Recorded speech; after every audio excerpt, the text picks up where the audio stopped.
बिस्मिल्लाहिर्रहमानिर्रहीम। अस्सलाम वालेकुम नाज़रीन, मैं हूं डॉक्टर अली और आप देख रहे हैं मेरा फेसबुक और यूट्यूब चैनल। नाज़रीन, बहुत अहम डेवलपमेंट है अमेरिका और इसराइल की। ईरान, रूस और शुमाली कोरिया ने मंजी ठोक के रख दिया है। जी हाँ नाज़रीन, बहुत बड़ी खबर आ रही है। किम जोंग जो कि जनूबी कोरिया के शुमाली कोरिया के जो प्रेसिडेंट है, उन्होंने अपनी फ़ौज को एक तबाहकुन एटमी जंग के लिए तैयार रहने का हुक्म दे दिया है। जबकि दूसरी जानिब ये ईरान और रूस क्या करने जा रहे हैं, एक अहम मुआहदा हुआ है और इराक़ की जानिब से एक नया ऐलान किया गया है। उसकी तफसीलात भी आपके साथ आज के वीलॉग में शेयर करेंगे। और नाज़रीन, इसके साथ ही आज के वीलॉग में आपको बताएंगे कि आखिर इराक़ जो है वो ईरान है, इस्लामी ममालिक के अंदर ये बहुत ही जल्द जो इस्लामिक सुपर पावर जो है वो बनने जा रहा है। वीडियो की तफसील में जाने से पहले अगर आपने हमारे चैनल को सब्सक्राइब नहीं किया तो हमारे चैनल को सब्सक्राइब कर लीजिए और बेल आइकन को ज़रूर दबा दीजिएगा ताकि हमारी आने वाली वीडियो सबसे पहले आप तक पहुंच सके। नाज़रीन, हम आपके शुक्रगुजार हैं जो आप हमारे वीलॉग्स को देखने के लिए टाइम निकालते हैं और कमेंट सेक्शन में अपनी मोहब्बतों का इजहार भी करते हैं। नाज़रीन, इस वक्त हमास और इसराइल के दरमियान जारी जंग में आपने नोट किया होगा कि कुछ गैर मामूली चीज़ें हो रही हैं। कुछ इंटरनेशनल खिलाड़ी जिसमें चाइना और रूस आहिस्ता आहिस्ता ईरान के ज़रिए इसमें दाखिल हो रहे हैं। दूसरी जानिब नाज़रीन, जो शुमाली कोरिया के प्रेसिडेंट हैं किम जोंग, उनका आपने रवैया देखा। उन्होंने वाज़े तौर पर गज़ा के मामले में अपना मौक़िफ़ दिया और उन्होंने कहा कि हम इसराइल नाम के किसी मुल्क को नहीं जानते, सिर्फ हम गज़ा नाम जो फ़लस्तीन को जानते हैं और फ़लस्तीन के हम साथ खड़े हुए हैं। नाज़रीन, उसके बाद उन्होंने कुछ और अहम तरीन चीज़ें भी बताई। जिन दिनों में अमेरिका का जंगी बहरी बेड़ा अपनी कोलेशन का ऐलान करके यहाँ पे आया कि वो यमन के ख़िलाफ़ स्ट्राइक करने जा रहा है, यमन के ख़िलाफ़ एक इत्तेहाद जो है वो डिप्लॉय करने जा रहा है। तो इसके साथ ही शुमाली कोरिया ने अमेरिका की वार्निंग के बावजूद एक तबाहकुन मिसाइल का तजर्बा कर डाला और इसके साथ ही उसने ये भी बयान दिया, उसने कहा कि अगर कोई हमें थोड़ा सा भी गुस्सा दिलाने की कोशिश करेगा तो हम ये मिसाइल सिर्फ तजर्बे के लिए नहीं बल्कि उस पर चला कर भी दिखा देंगे। अब नाजरीन, किम जोंग की आज की ये बड़ी ताज़ा तरीन खबर है। किम जोंग ने अपनी फ़ौज को एटमी जंग के लिए तैयार रहने का हुक्म दे दिया है। सवाल ये पैदा होता है कि आखिर किम जोंग क्या करने जा रहे हैं। तो नाज़रीन, अमेरिका के साथ तो उसके खुल्लम खुल्ला तज़ाद हैं और अमेरिका को खुल्लम खुल्ला धमकियाँ भी देते हैं और कहते हैं कि हमने आज ये मिसाइल का तजर्बा किया तो फ़लाँ जगह को टारगेट करने के लिए अमेरिका की उसको इसलिए हमने किया, तो वो कोई लगी लिपटी रखते नहीं हैं। तो नाज़रीन, जो हालिया दिनों के अंदर अमेरिका की सूरत हाल बन चुकी है, अमेरिका जिस तरह से आलमी महाज पर बिल्कुल अकेला होता जा रहा है, तो अब लगता है कि शुमाली कोरिया भी अमेरिका के साथ दो दो हाथ करने जा रहा है। इसके बारे में अभी कुछ भी कहना कबल अज़ वक्त है, लेकिन कुछ गैर मामूली चीज़ें हो सकती हैं। दूसरी जानिब नाज़रीन, आपको ये बताते चलें कि ईरान जो है वो एक ख़ास तौर पर मशरक़ वस्ता में और इस्लामिक वर्ल्ड के अंदर बड़ा कलीदी किरदार अदा करता हुआ दिखाई दे रहा है। और बहुत जल्द नाज़रीन, ये मैं आपको बता रहा हूँ कि एटमी धमाके करने के साथ ही ईरान जो है वो इस्लामिक सुपर पावर बन जाएगा। ये मैं ऐसी बात नहीं कर रहा, बल्कि नाज़रीन उसकी वजह यह है कि ईरान ने इन पाबंदियों के दौरान जो कुछ अचीव किया है। नाज़रीन, आपको मैं उसकी तफसीलात बताऊँ, आज ये मैं डिटेल में बताऊँगा कि वो तफसीलात आप जानेंगे तो आप कहेंगे कि वाकई वो डिज़र्व करता है कि वो इस्लामिक सुपर पावर बने। हुआ नाज़रीन कुछ यूँ है कि हालिया दिनों में रूस और ईरान के दरमियान कुछ अहम मुआहदे हुए हैं। कल मैंने आपको बताया था कि कुछ अहम मुलाकातें हुई हैं, कुछ अहम मुआहदा इराक़ के साथ हुआ है। अब इराक़ के सदर की जानिब से आज कहा गया है जी कि वक्त आ गया है कि इंटरनेशनल कोलिशन को हम इराक़ से निकाल बाहर करें। और कल मैंने आपको बताया था कि ईरान और इराक़ के दरमियान एक ऑयल की रिफाइनरी और गैस के हवाले से एक अहम मुआहदा हुआ है। उस मुआहदे की वजह से उसमें इन्वेस्टमेंट करने वाले दो मुल्क हैं जिसमें चाइना और रूस हैं। और नाज़रीन, अब जो है वो अमेरिका की खित्ते से छुट्टी होने जा रही है और आज उन्होंने ये बात जो है उसकी तस्दीक कर दी कि अमेरिका की छुट्टी होने जा रही है।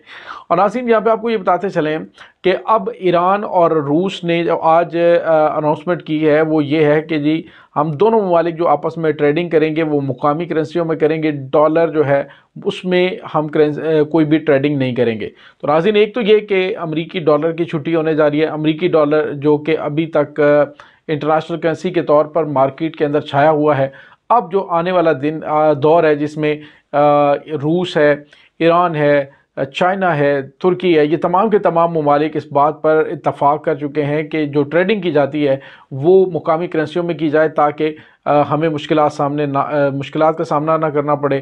پہلے مارکیٹ سے ڈالر خریدے جاتے ہیں، ڈالر خریدنے کے بعد آپ چیزیں خریدتے ہیں، تو اسی لیے جو ہے وہ ڈالر کی اجارہ داری پوری دنیا میں ابھی تک بنی ہوئی ہے۔ تو ناظرین، اب امریکہ کو اتحادی بھی آہستہ آہستہ چھوڑ رہے ہیں اور اب آہستہ آہستہ یہ بھی معاملات اس کے خلاف ہوتے جا رہے ہیں۔ ناظرین، ایران کے حوالے سے میں بات کر رہا تھا، ایران نے حالیہ دنوں میں اپنے جو انڈسٹریز ہیں، آپ اندازہ لگائیے کہ میڈیکل کی انڈسٹری سے لے کر دفاع تک انہوں نے بہت زیادہ ترقی کر لی ہے۔ خاص طور پہ جو ڈرون ٹیکنالوجی ہے اس میں آپ کو پتہ ہے شاہد 136 جو ان کا ڈرون ہے، بمبار خودکش ڈرون، یہ اس وقت مغربی ممالک کے اوپر خوف بن کے چھایا ہوا ہے۔ یہ ایسا شاہکار ڈرون ہے کہ جس کو روس جیسی پاور نے، آپ یہ کہہ رہے کہ سپر پاور 2 ہے اپنے وسائل کے اعتبار سے دیکھا جائے تو ناظرین، اس نے بھی یوکرائن کی جنگ کے خلاف ایران سے یہ ڈرون طیارے جو ہے وہ خریدے ہیں، اور یہ ایک بہت بڑی بات ہے کہ روس جیسا ملک ہے وہ بھی اسے state of the art drone سمجھ رہا ہے اور ان کو اس کے خلاف استعمال کر رہا ہے۔ جنگوں کا پانسا پلٹنے کے لیے یہ بڑی کلیدی حیثیت رکھتے ہیں شاہد ڈرونز۔ ناظرین، دوسری جانب اس ڈرون سے ہٹ کر ایران کی جانب سے جو ٹیکنالوجی پہ دسترس حاصل کی گئی ہے اس میں حالیہ دنوں میں سی ٹی اسکین جو ہے وہ نالج بیسڈ جو ان کی انڈسٹریز ہیں ان کی جانب سے سی ٹی اسکین جو ہے وہ اپنے ملک کے اندر مشین بنائی گئی ہے اور اس کو پروڈیوس بھی کر رہے ہیں۔ اس کے علاوہ ناظرین، جو ایران ہے وہ 1990 سے آنورڈ طیارہ سازی کے اوپر کام کر رہا ہے، اور طیارہ سازی کی جو انڈسٹری ہے، ایران ایئر کرافٹ انڈسٹری جو ہے، اس میں آپ نے دیکھا ہوگا کہ متعدد جو ہے وہ بڑی کامیابیاں بھی حاصل کر چکے ہیں۔ اور ناظرین، 2 جو بڑے طیارے ہیں، لڑاکا طیارے، اس پہ بھی کام ہو رہا ہے، اور 3 جو لڑاکا طیارے کوثر کے نام سے ہیں، سائیکا کے نام سے ہے، اور ایک اور اہم ترین جو طیارہ ہے اس پر بھی ایران کام کر رہا ہے۔ اور ناظرین، آپ کو یہ بتاتے چلیں کہ ایران کی جانب سے جو ایئر بس اپنی ہے وہ اپنے ملک کی وہ ڈیولپ کی جا رہی ہے۔ ایران کی جو ایئر کرافٹ انڈسٹری اس میں وہ اپنی ایک جو مسافر بردار طیارہ ہے وہ بھی اپنا تیار کر رہے ہیں۔ 2020 میں انہوں نے اس کا ماڈل جو ہے وہ پیش کیا تھا اور اب اس پہ وہ کام کر رہے ہیں۔ اب ناظرین، سوال یہ پیدا ہوتا ہے کہ جب اتنا کچھ ایران کر رہا ہے تو وہ ابھی تک اتنا پیچھے کیوں تھا؟ تو اس کی وجہ یہ تھی کہ ایک انٹرنیشنل ملک، خاص طور پہ جو دنیا کی سپر پاور ہے امریکہ، اس کی جانب سے ایران پر پابندیاں عائد کر رکھی تھیں، اور کچھ اہم ترین ممالک ان کے ساتھ نہیں تھے۔ اب روس کے ساتھ اور چائنا کے ساتھ ان کے تعلقات جو ہے بہت اچھے، اور تجارتی تعلقات خاص طور پہ وہ بہت حد تک آگے بڑھ چکے ہیں۔ اور ناظرین، بلینز آف ڈالر کی جو سرمایہ کاری ہے جو سی پیک منصوبہ اس پر، بیلٹ اینڈ روڈ انیشیٹو، اس پر چائنا وہاں پہ ایران میں کر رہا ہے، اور اس کے علاوہ روس جو ہے وہ جو ڈیفنس انڈسٹری ہے اس میں ایران کے ساتھ کام کر رہا ہے۔ اب ایٹمی ٹیکنالوجی کے حوالے سے ان دونوں ممالک کی مشاورت ایران کے ساتھ ہے۔ ناظرین، ایران جو ہے وہ ایک ایسا کرجس کنٹری ہے، وہ نہ تو کسی کی اس کے اندر آتا ہے دباؤ میں آتا ہے۔ اب روس کے ساتھ یا چائنا کے ساتھ ان کے تعلقات ہیں تو وہ ان تعلقات کو بڑی برابری کی بیس پہ کر رہے ہیں، یعنی وہ ان کے ساتھ تجارت کر رہے ہیں تو وہ ایسا نہیں کہ ان کے ساتھ دب کے کر رہے ہیں کہ روس بڑا طاقتور ملک ہے، بلکہ وہ ان کے ساتھ برابری کی بیس پر کر رہے ہیں۔ اور ناظرین، جو 40 ممالک کے اتحاد کا ایک اہم کانفرنس غزہ کے حوالے سے چند دن پہلے ایران میں ہوئی تھی، تو وہ بھی اسی سلسلے کی کڑی آپ دیکھے گا کہ جو امت مسلمہ کو لیڈ کرتے ہوئے ایران بہت آگے تک جانے والا ہے۔ ایران انڈسٹری میں، ایران ایئر اسپیس میں، ایران ہتھیار سازی میں، ایران طب کے شعبے میں، ایران جو ہے وہ روبوٹک ٹیکنالوجی میں، اور پتہ نہیں کیا کیا۔ اگر آپ دیکھیں جو فلم انڈسٹری ہے اس کے اندر ایران جو ہے بہت آگے ہے۔